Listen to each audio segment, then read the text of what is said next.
Hey everyone, welcome to IFS. I am Akash and I welcome you all in the 5 minutes awareness series. हालांकि मेरी series का नाम 5 minutes awareness है, लेकिन हम लोग इस पर्टिकुलर सीरीज़ में वैसे टॉपिक पे बात करते हैं जो हम टाइम लिमिट का क्या कर पाते हैं वो उसको फॉलो नहीं कर पाते लिटरली। बट उससे भी ज़्यादा इंपॉर्टेंट ये है कि जिस टॉपिक के बारे में हम डिस्कस कर रहे होते हैं उसकी प्रॉपर अंडरस्टैंडिंग हमारे पास होनी चाहिए। और आज के सेशन में भी हम जिस टॉपिक के बारे में बात करने वाले हैं वो one of the most important topic है जो बहुत लोगों को समझ में ही नहीं आती। जैसे कभी मुझे भी समझ में नहीं आती थी, ठीक उसी तरीके से बहुत लोग अभी भी कंफ्यूज रहते हैं। और ख़ास करके अभी तो ये सवाल पूछा जा रहा है कि मुझे ओल्ड टैक्स रिजीम में ही रहने में फ़ायदा है या फिर मुझे नेक्स्ट टैक्स रिजीम में शिफ्ट कर जाना चाहिए। और आज के सेशन में उसके ही जवाब को तलाशने की कोशिश करेंगे। तो चलिए सेशन में बढ़ते हैं आगे। अब जैसा कि आप देख रहे हो which one is better, old versus new. तो सबसे पहले हम सीक्वेंस से समझने वाले हैं सारी चीज़ों को, लेकिन स्टार्टिंग में समझिए इनकम टैक्स के बारे में बात की जा रही है। तो हम पहले ये जान लेते हैं कि इनकम टैक्स एक्ट कहता क्या है। According to the income tax act, income tax is charge to every individual. हर एक इंडिविजुअल से टैक्स वसूला जाता है, वो उनको अपने इनकम का टैक्स पे करना पड़ता है। ठीक है, HUF यानी कि हिंदू अनडिवाइडेड फैमिली हो, पार्टनरशिप फर्म हो, LLP यानी कि लिमिटेड लाइबिलिटी पार्टनरशिप हो, या फिर कोई भी कॉरपोरेशन हो, उन सभी को क्या करना पड़ता है, इनकम टैक्स चुकाना पड़ता है। ठीक है, an individual is subject to a slab system of taxation if their income exceeds the minimal threshold limit. अगर आप एक सर्टेन थ्रेशोल्ड लिमिट को पार करते हो तो आप टैक्सेशन के स्लैब में आ जाते हो जो गवर्नमेंट के द्वारा फ्रेम की जाती है। ठीक है, जिसे हम आगे डिस्कस करने वाले हैं। अब यहाँ पे देखिए, under a slab system separate tax rates are established for various income groups, जहाँ पे आपको डिफरेंट इनकम ग्रुप्स के हिसाब से आपको टैक्स रेट देखने को मिलेगा। ठीक है, it implies that a tax payer tax rate will increase as his or her income does. आप सभी को पता है कि जैसे जैसे आपकी इनकम बढ़ती है आप नेक्स्ट हायर टैक्स स्लैब में मूव कर जाते हो और आपसे ज़्यादा टैक्स वसूला जाता है। और इसे हम लोग क्या कहते हैं, प्रोग्रेसिव टैक्सेशन सिस्टम। और प्रोग्रेसिव टैक्सेशन सिस्टम क्या होता है, जैसे जैसे हमारा इंक्रीज होगा हमारे ऊपर टैक्स का बर्डन भी बढ़ेगा, जिसे हम लोग प्रोग्रेसिव टैक्सेशन सिस्टम कहते हैं। और अगर बात यहाँ पे डिग्रेसिव टैक्सेशन सिस्टम की जाए तो डिग्रेसिव टैक्स वो टैक्स होता है जो फर्क नहीं पड़ता कि आप किस इनकम ग्रुप से बिलोंग करते हो, किस इनकम ब्रैकेट में आते हो, आपको बराबर का टैक्स पे करना पड़ता है। ठीक है, तो मैं उम्मीद करता हूँ इतना बैकग्राउंड हमारे अंडरस्टैंडिंग के लिए काफ़ी है ताकि हम लोग आगे की चीज़ों को भी आसान तरीके से समझ सके। अब बढ़ते हैं आगे। अब यहाँ पे देखिए, यहाँ पे ओल्ड टैक्स रिजीम के बारे में बातें की गई है और हमें कंपैरिजन भी उन्हीं को लेकर करना है कि न्यू बेटर है या फिर ओल्ड बेटर है, न्यू किसके लिए बेटर है या फिर ओल्ड किसके लिए बेटर रहेगा। तो सबसे पहले समझिए, DXCC यानी कि जो अल्टीमेटली टैक्स पे करने वाला है, अपना इनकम टैक्स पे करने वाला है, can utilize the deductions, exemptions and allowances available under the previous taxation framework in order to properly prepare their taxes and reduce their tax burden। Old tax regime के अगर मद्देनजर आप देखते हो, बात करते हो, तो वहाँ पे एक प्रावधान था। प्रावधान क्या था कि आप डिडक्शन को क्लेम कर पाते थे, आप एग्जेम्पशंस को क्लेम कर पाते थे, आप डिफरेंट अलाउंसेस को क्लेम कर पाते थे। अगर मैं उदाहरण के तौर पे बताऊं, मान लीजिए सरकार ने आपसे कहा अगर आप इन पर्टिकुलर चीज़ों में अपने पैसे को इन्वेस्ट करते हो, for example health insurance, life insurance वगैरह वगैरह वाली चीज़ों में अगर आप पैसे इन्वेस्ट करते हो तो आपको अपने इनकम टैक्स में डिडक्शन मिलेगा, यानी कि आपकी जो इनकम टैक्स का बर्डन होगा वो रिड्यूस कर दिया जाएगा। क्योंकि सरकार क्या सोचेगी, आपने अलग अलग चीज़ों में क्या कर रखा है, इन्वेस्टमेंट कर रखा है। ठीक है, बात समझ में आ रही है। तो सरकार का भी फर्ज बनता है कि वो भी आपको आपके इन्वेस्टमेंट के बदले में बेनिफिट को प्रोवाइड करवाए, इसीलिए वो आपको डिडक्शन देती है। उसके बाद आता है आपका एग्जेम्पशंस। अगर मैं एग्जेम्पशंस की बात करूंगा तो जैसे कि आप यहाँ पे देखोगे, हाउस रेंट अलाउंस हो या फिर द लीव ट्रैवल अलाउंस हो, कहने का अर्थ ये है अगर आप किसी कंपनी में वर्क करते हो, किसी दूसरे स्टेट में रहते हो और रेंट पे रहते हो, तो जो आपको हाउस रेंट अलाउंस मिलता है वो इससे क्या होती है, एग्जेम्प्टेड होती है, यानी कि वो टैक्स के दायरे में नहीं आती। ठीक उसी तरीके से आपकी कंपनी क्या करती है, हर साल आपको ट्रैवल करने के लिए कुछ अमाउंट पे करती है, तो वो भी क्या रहता है, टैक्स सिस्टम से अछूता रहता है, यानी कि वो एग्जेम्प्टेड रहता है। ये सारी सुविधाएं आपको ओल्ड टैक्स रिजीम में देखने को मिलता था। ठीक है। Through the years the government has added provisions to the income tax act giving Indian tax payer about 70 exclusion and deduction options. अब देखो ओवर द टाइम पीरियड सरकार ने लगभग 70 डिडक्शन एंड एग्जेम्पशंस के ऑप्शन हमें दिए हैं, जिसका इस्तेमाल करके हम अपने टैक्स के बर्डन को रिड्यूस कर सकते हैं, ठीक है। और जो सबसे बड़ी बात होती है यहाँ पे, वो बात की जाती है सेक्शन 80C की। और 80C क्या कहता है? वो कहता है कि आप अपने इनकम से लगभग 1.5 लाख तक की टैक्स सेविंग को बचा सकते हो अगर आप इनकी यूटिलाइजेशन को कर रहे हो। तो जो आपका डिडक्शन है, जो आपकी एग्जम्पशंस है, उन सारे का इस्तेमाल करके आप लगभग 1.5 लाख रुपए तक की बचत कर सकते हो, अपने टैक्स बर्डन को 1.5 लाख रुपए से रिड्यूस कर सकते हो। ये सारे प्रावधान हमें ओल्ड टैक्स रिजिम में देखने को मिलते थे, ठीक है। अब चलिए बढ़ते हैं आगे। अब देखो मैंने कुछ पॉइंटर्स डाल रखे हैं, डिडक्शंस क्या क्या है, एग्जम्पशंस क्या क्या है। डिडक्शन की अगर बात की जाए तो जैसे कि आपने पैसे को इन्वेस्ट कर रखा है अपने पब्लिक प्रोविडेंट फंड में या फिर इक्विटी लिंक्ड सेविंग स्कीम्स में, एम्प्लॉय प्रोविडेंट फंड हो गया, लाइफ इंश्योरेंस क्लेम किया है, ये सारे आपके डिडक्शंस के ऑप्शंस हैं। यानी कि अगर आपने अपने पैसे को इन सारे चीज़ों में इन्वेस्ट कर रखा है तो आपको अपने टैक्स में डिडक्शन देखने को मिलता है। साथ ही साथ अगर मैं बात करूं एग्जेम्पशंस को लेकर तो आप यहाँ पे देख सकते हो क्या, हाउस रेंट अलाउंस हो गया, मैंने जो अभी जिक्र किया है, या फिर आपका लीवल ट्रैवल अलाउंस हो गया, फिर उसके बाद मोबाइल एंड इंटरनेट रीइंबर्समेंट हो गया। और साथ ही साथ देखो यहाँ पे फोकस करो, अगर मैं आपको दिखा सकूँ तो यहाँ पे आप एक बार देखने की कोशिश करोगे, ये जो आपका जो स्टैंडर्ड डिडक्शन है ना, स्टैंडर्ड डिडक्शन को लेकर बहुत सारे लोगों में ये भी चल रही है बात कि न्यू टैक्स रिजिम में स्टैंडर्ड डिडक्शन को हटा दिया गया है। स्टैंडर्ड डिडक्शन कहने का मतलब ये है जो सरकार आपको बेनिफिट प्रोवाइड करवाती है, जैसे कि पिछले टैक्स सिस्टम में भी आप 50K तक का स्टैंडर्ड डिडक्शन ले पाते थे, ठीक उसी तरीके से न्यू टैक्स रिजिम में भी इसका इस्तेमाल आप कर पाओगे, यूटिलाइजेशन कर पाओगे, ठीक है। चलो बढ़ते हैं आगे और बाकी इन सारे चीज़ों को आप अपने स्क्रीन पर देख सकते हो। अब चलो बढ़ते हैं नेक्स्ट। अब देखिए यहाँ पे, अ mix of exclusion and deductions could result in lakhs worth of reduction in your taxable income. So in order to maximize your earnings, savings and assets each year and keep your taxable income to a minimal, tax planning is essential. अब एक बात को समझिए, अगर आप old tax regime के ही हिस्सा रहना चाहते हो या फिर अभी भी आप उसके ही हिस्सा हो, क्योंकि अभी न्यू टैक्स रिजिम आई नहीं है यहाँ पे, ठीक है, तो अब एक बात को समझिए, आपको एक प्रॉपर प्लानिंग की रिक्वायरमेंट है। आपके पास ये नॉलेज होना चाहिए मुझे कैसे एसेट में पैसा लगाना पड़ेगा, मेरा इन्वेस्टमेंट कहाँ होना चाहिए, मुझे किस जगह इन्वेस्टमेंट करने पे कितना डिडक्शन मैं क्लेम कर सकता हूँ, एग्जेम्पशंस क्या क्या है। और मान लो कभी कभी तो ऐसा भी होता है आपने क्या किया है, डिफरेंट प्लेसेस पे या फिर इन्वेस्टमेंट कर रखे हैं बट स्टिल आपको वो फ़ायदा नहीं मिल रहा, तो फिर आप सोचते हो क्या, मैंने तो इन्वेस्टमेंट किया था बट स्टिल मुझे फ़ायदा नहीं मिल रहा है, मुझसे ज़्यादा टैक्स वसूला गया है। तो मतलब कहने का अर्थ ये है कि बहुत ज़्यादा कॉम्प्लिकेशंस भी है। आपको एक प्रॉपर प्लानिंग आनी चाहिए अपने इनकम को रिड्यूस करने के लिए, अपने टैक्स बर्डन को रिड्यूस करने के लिए। अगर आप अच्छे तरीके से डिडक्शंस या फिर एग्जेम्पशंस को क्लेम कर पा रहे हो तभी आप इसका फ़ायदा उठा पाओगे, अन्यथा नहीं उठा पाओगे। आपके पास एक प्रॉपर अंडरस्टैंडिंग होनी चाहिए, प्लस आप हर ईयर के लिए एक प्रॉपर प्लानिंग भी करके चलते हो, ठीक है। चलिए बढ़ते हैं आगे।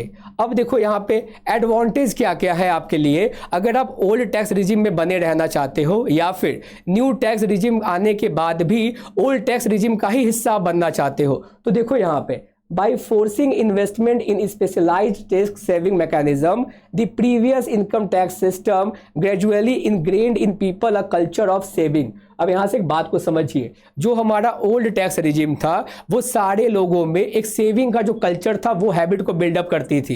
कहने का अर्थ ये है, अगर आपको भविष्य में आपके बच्चे हैं जिनकी आपको शादी करनी है, आपके बच्चे हैं जिसके एजुकेशन का खर्च उठाना है और आप भविष्य की प्लानिंग कर रहे हो, और साथ ही साथ अगर आप वैसे चीज़ों में पैसे इन्वेस्ट करते हो तो आप अपने इनकम टैक्स के बर्डन को भी रिड्यूस कर सकते हो। ये सारा फ़ायदा हमें ओल्ड टैक्स रिजिम में देखने को मिलता था, जो हमारे न्यू टैक्स रिजिम में देखने को नहीं मिलेगी सिवाय स्टैंडर्ड डिडक्शन, ठीक है। तो ओल्ड टैक्स रिजिम का सबसे बड़ा फायदा ये था कि ये हमें डिडक्शंस के ऑप्शंस देते थे, मल्टीपल एग्जेम्पशंस के ऑप्शन देते थे, अलाउंस भी था, वो भी क्या था, एग्जेम्प्टेड था हमारे टैक्स से। तो उस हिसाब से क्या कर पाते थे हम लोग, अपने टैक्स को रिड्यूस कर पाते थे, टैक्स के बर्डन को। साथ ही साथ हमारे जो फ्यूचर के रिक्वायरमेंट्स हैं उनको मीट करने के लिए भी हमारे पास अच्छा खासा सेविंग हो जाता था। हमें भविष्य में हो सकता है उतना सोचने की रिक्वायरमेंट नहीं होती, क्योंकि हमारे अंदर ये क्या कल्चर पैदा करता है, सेविंग करने का कल्चर पैदा करता जाता है जो हमारा ओल्ड टैक्स रिजीम है।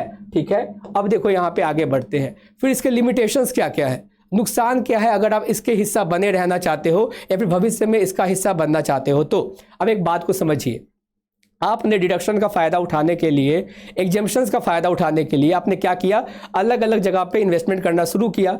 इसके कारण से उस इन्वेस्टमेंट को आप प्रेजेंट में तो इस्तेमाल कर नहीं पाओगे, आप लॉन्ग टर्म में ही इस्तेमाल कर पाओगे। तो कहने का अर्थ ये है कि आप अपने पैसे को लॉक कर देते हो एक सर्टेन पीरियड के लिए एंड उसके मैच्योरिटी पे ही आप उसका इस्तेमाल कर पाओगे। तो आपने क्या किया, अपने प्रेजेंट के लिक्विडिटी को लॉक कर दिया।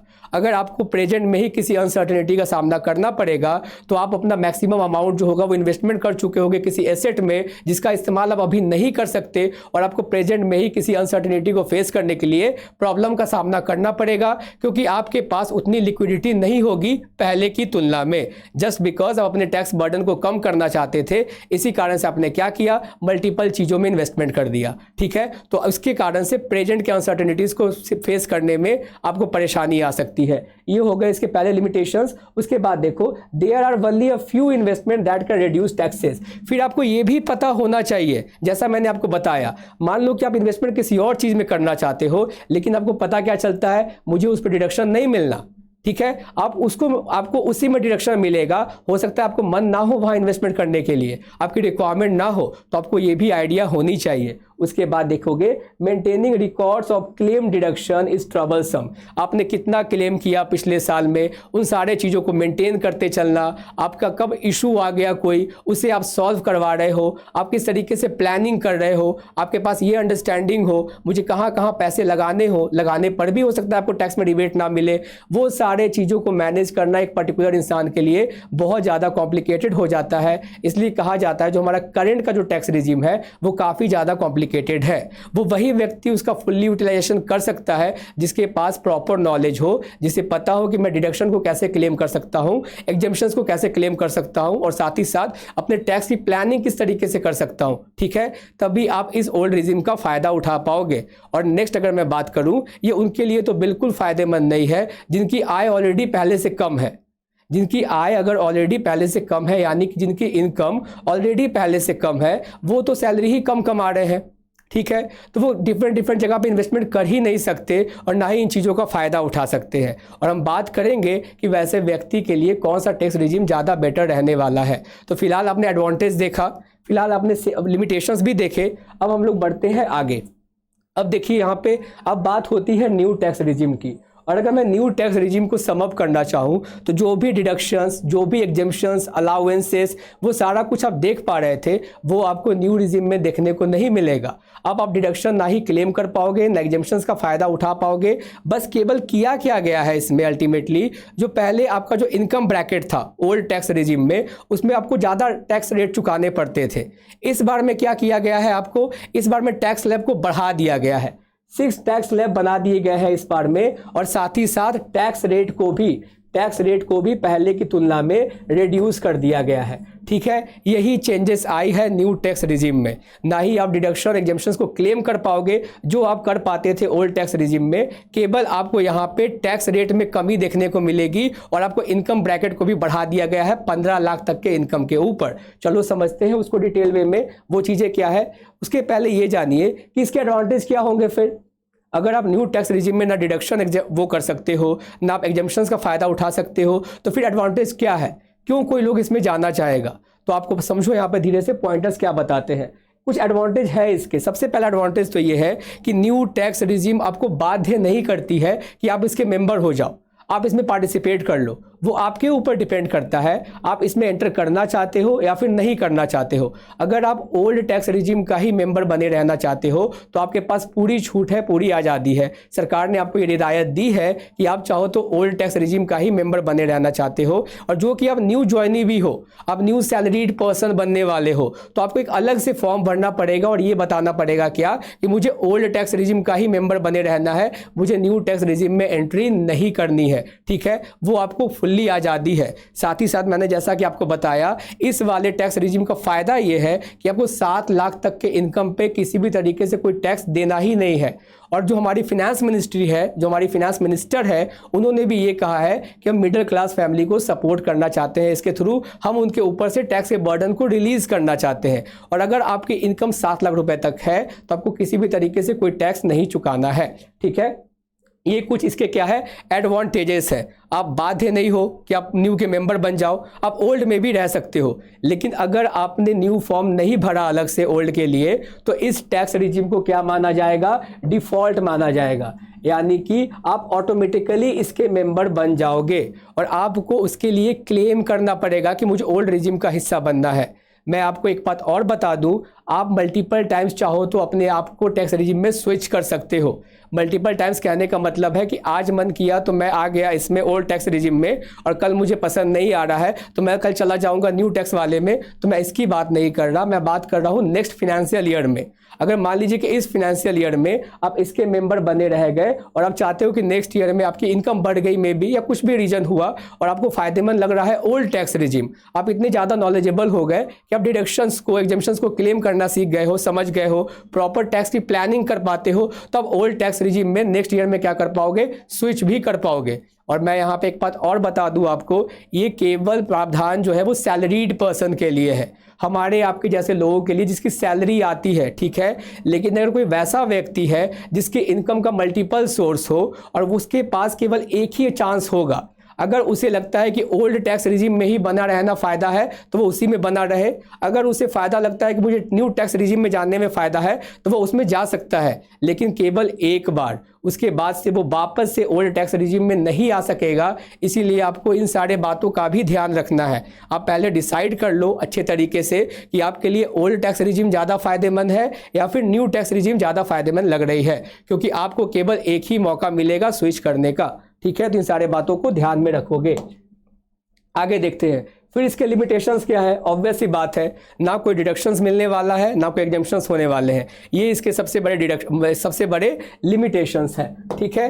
अब देखिए यहाँ पे यही है आपका न्यू वर्सेस ओल्ड वाला जो मैं इस चार्ट की बात कर रहा हूँ। और ये चार्ट देख कर भी बहुत सारे लोगों को बहुत तरह की कन्फ्यूजन होती है, जो मैं कोशिश करूँगा आज कुछ हद तक दूर कर पाऊँ। हालांकि जब आप इसको और अच्छे तरीके से समझोगे तो पूरे तरीके से चीज़ें दूर हो जाएंगी। अब एक बात को समझिए, सबसे पहली बात यह है कि पिछले साल भी टैक्स रिजीम में चेंजेस लाए गए थे, जो है आपका 2021 वाला, और उसको ही चेंज करके लाया गया है 2022 में।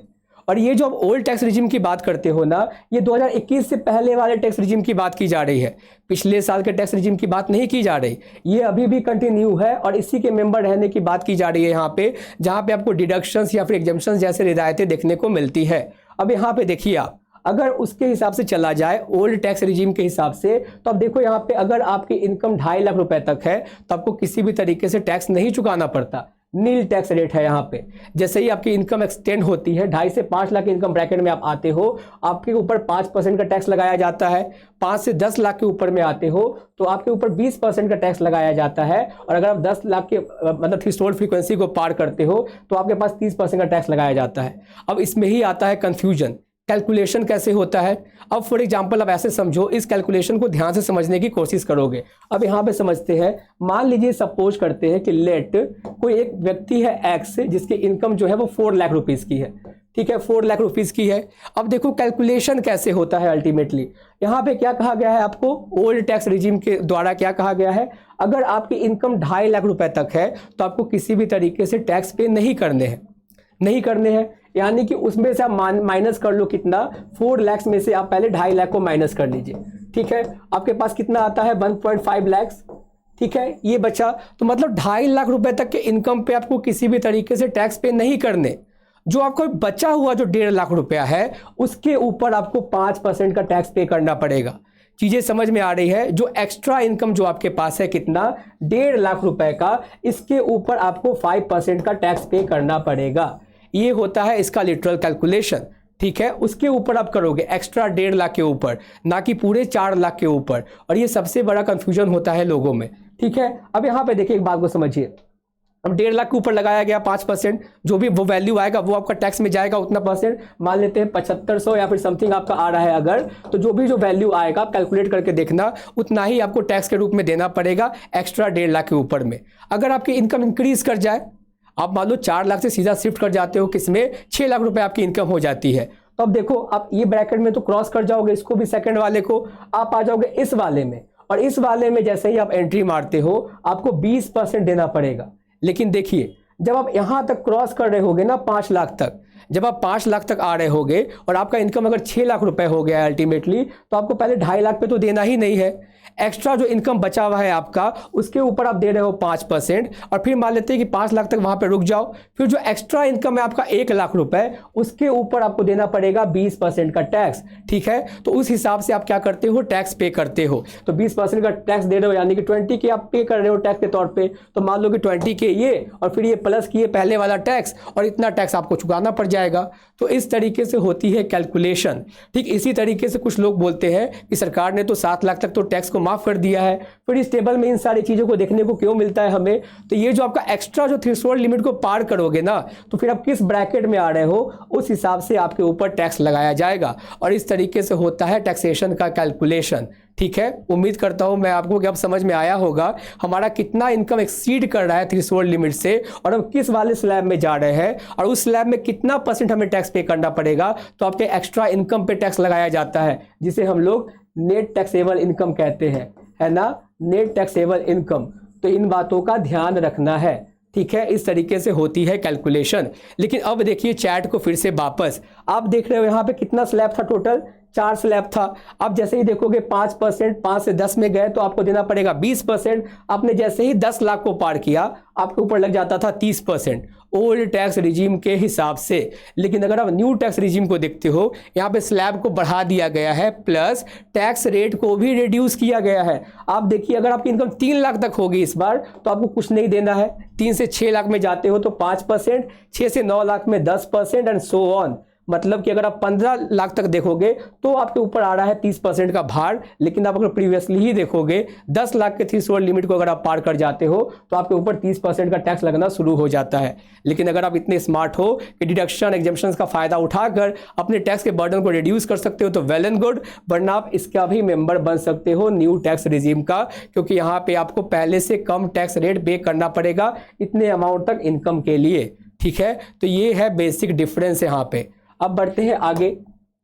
अब देखिए अगर सिंपली कहा जाए यहाँ पे, तो new tax income between 6 lakh to 9 lakh is subject to 10%, and tax rate while income between 9 lakh to 12 lakh is subject to 15%। ये सारा क्या है, इसका समरी है। और सबसे जो हाईलाइटेड पॉइंट है वो ये है, यहाँ पे देखो, according to the budget statement for 2023 if the total income is less than 7 lakh, total income is less than 7 lakh, the tax rebate is enhanced to for the new tax regime। यानी कि मान लो आपको टैक्स पे ही नहीं करना है 7 lakh income तक के लिए।